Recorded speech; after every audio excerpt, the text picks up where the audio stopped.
Subok-subukan ninyo na i-impeach ang Vice President. I will suggest to her that she should engage me as her defense counsel. Yeah! Kaya po ako nagpunta rito, parte na po ng gusto kong gawin sapagkat hindi na ako masaya dun sa House of Representatives.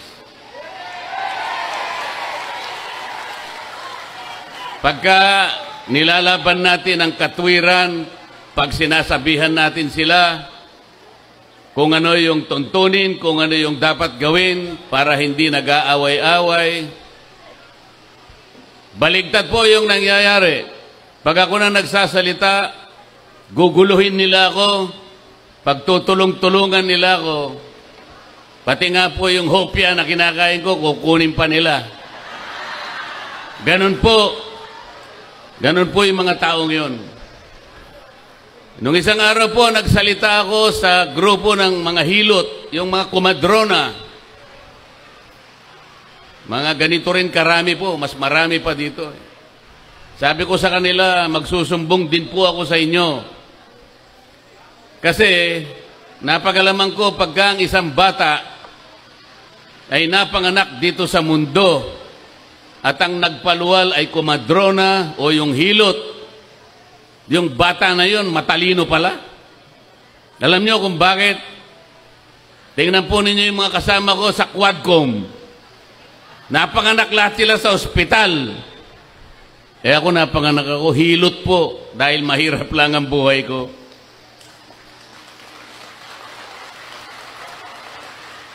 Napanganak sa ospital, tingnan nyo, pumurol ang mga ulog. Sabi nila, magkaisa tayo. Gumawa sila ng manifesto. Kailangan kanya magkaisa tayo sa katapatan at paninindigan para alagaan natin ang ating bansa. Paanong pagkakaisa yun? Paanong magkakaisa ang isang bansa kapag ini-impeach mo ang Vice President? Hypocrisy.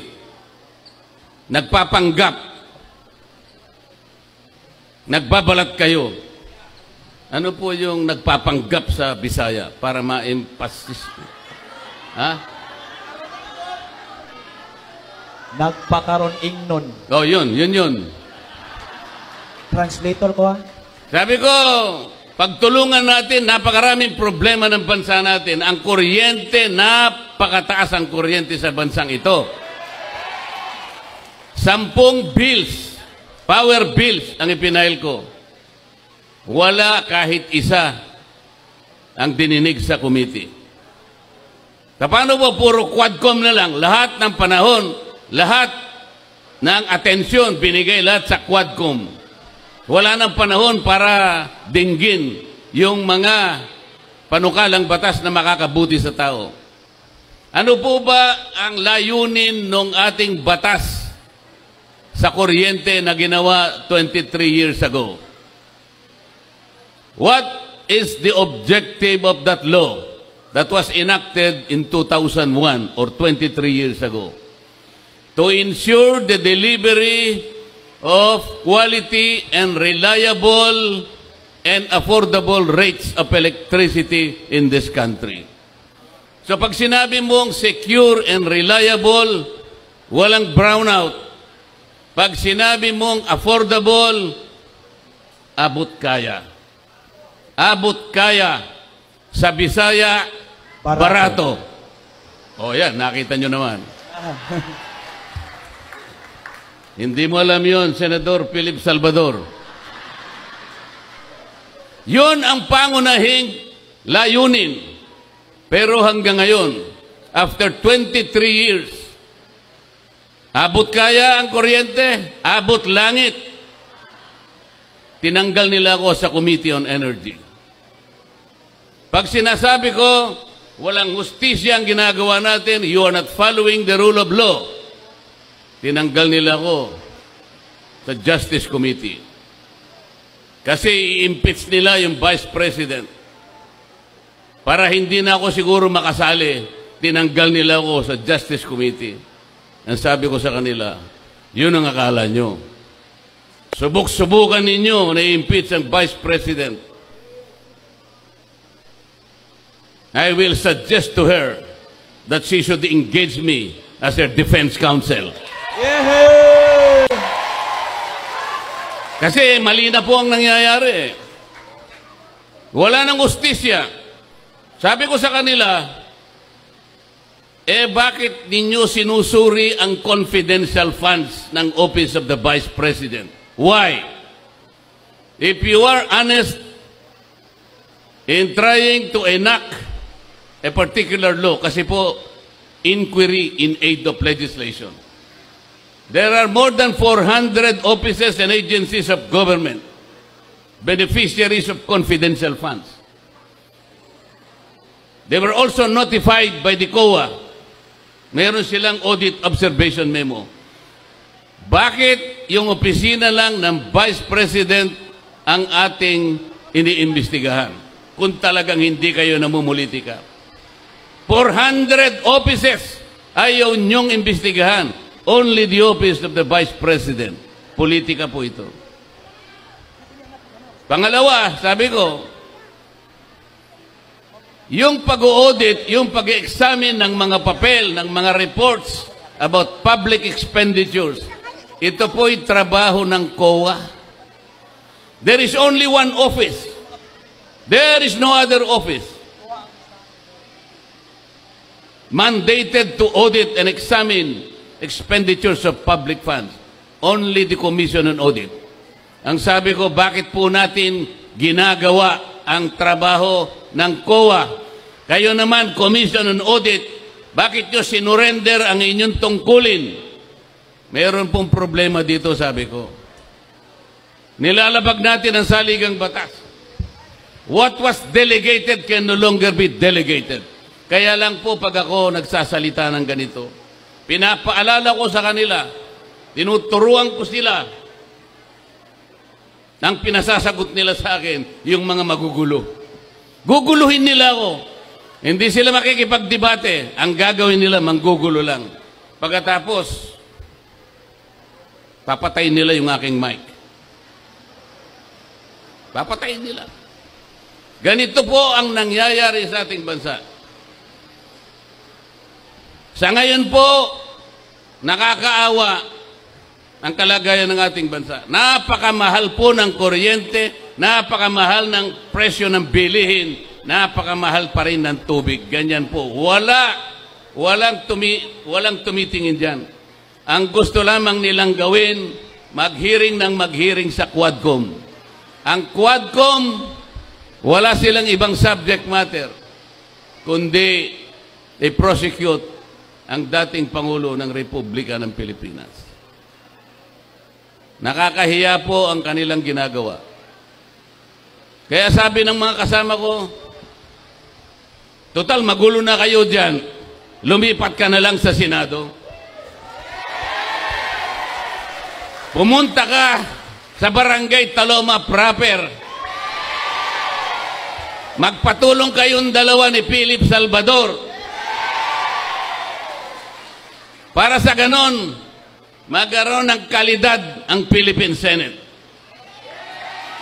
Tingnan po nyo ang Senado ngayon. Tingnan nyo ang Senado ngayon. Kumbaga sa niluto, hindi mo malaman kung anong klaseng luto. Kilala nyo naman kung pabalik-balik na lang sila dyan. Kayo rin naman kasi yung may kasalanan eh. Paulit-ulit, pabalik-balik.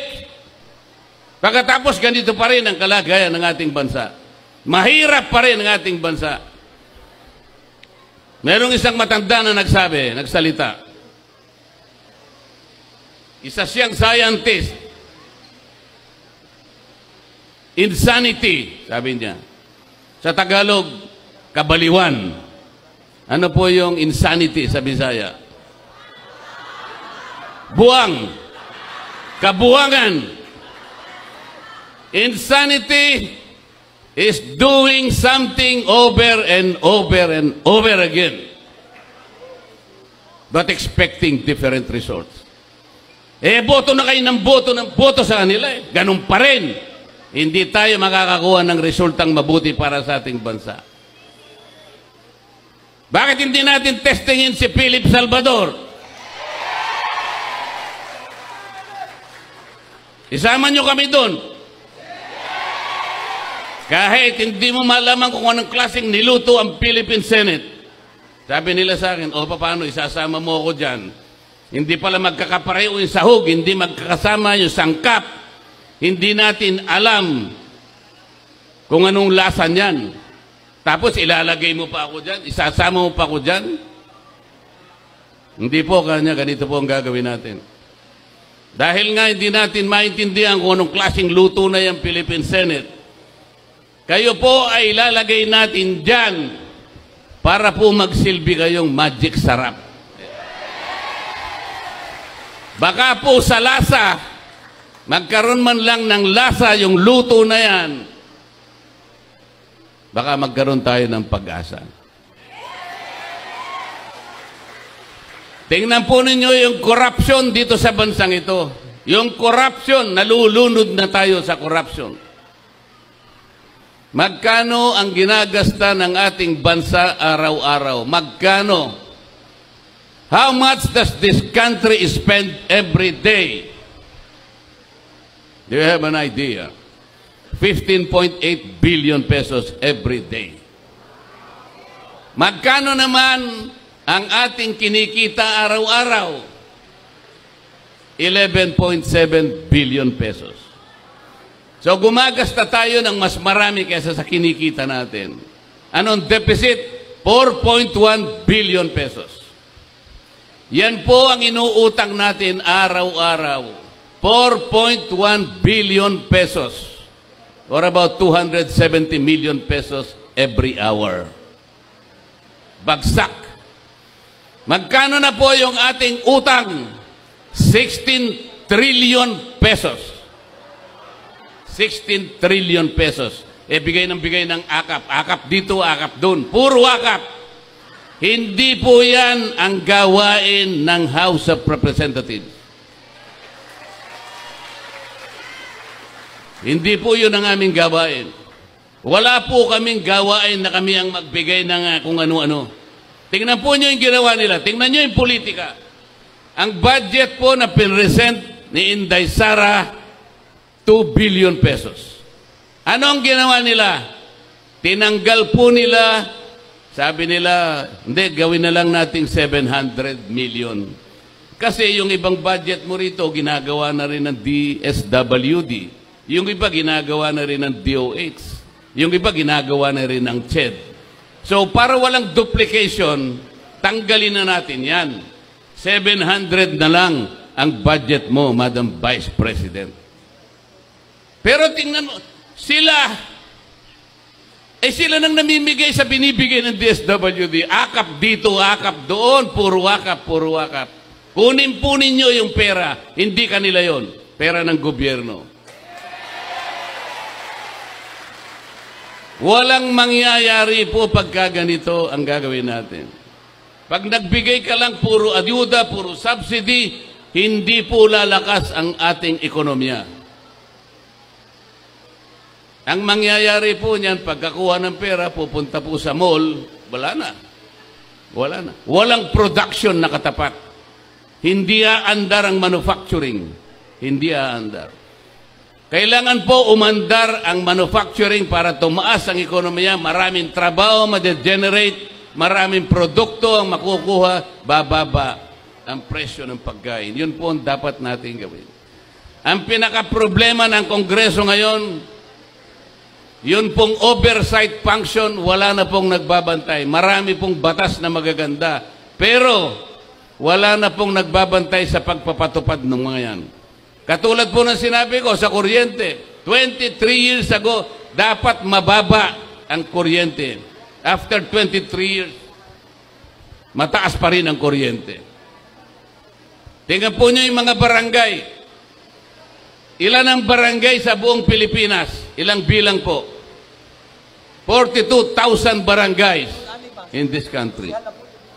Ilang porsyento po ng 42,000 barangays ang nakatitindig sa sariling paa? How many percent are self-reliant? 2%. 98% gumagapang. Magkano ang sweldo ng kapitan? Average, buong Pilipinas? 5,000 pesos. 5,000 pesos. Sa ibang affluent barangays, 38,000 pesos. Hindi magkakapareho. Magkano ang tanod? 800 pesos a month. Paano mabubuhay ang tanod? 800 pesos a month. 24/7 ang trabaho. Ito ang problema. Meron akong panukalang batas, ayusin sana natin ito. Sana yung agwat, yung layo ng kinikita between 5,000 pesos and 38,000 pesos, medyo mapagdikit lang ng konti. Hindi po nadinig, minsan lang nadinig yung aking panukalang batas. Kasi po kinukuha lahat ng Quadcom ang panahon. Yung magagandang panukalang batas, ayaw po nilang simulan. Ang gusto nila lamang simulan ay kung paano uusigin ang Pangulong Duterte at kung paano i-impeach ang Vice President. Kaya ako nagpunta rito para malaman ninyo ang tunay na nangyayari sa ating bansa.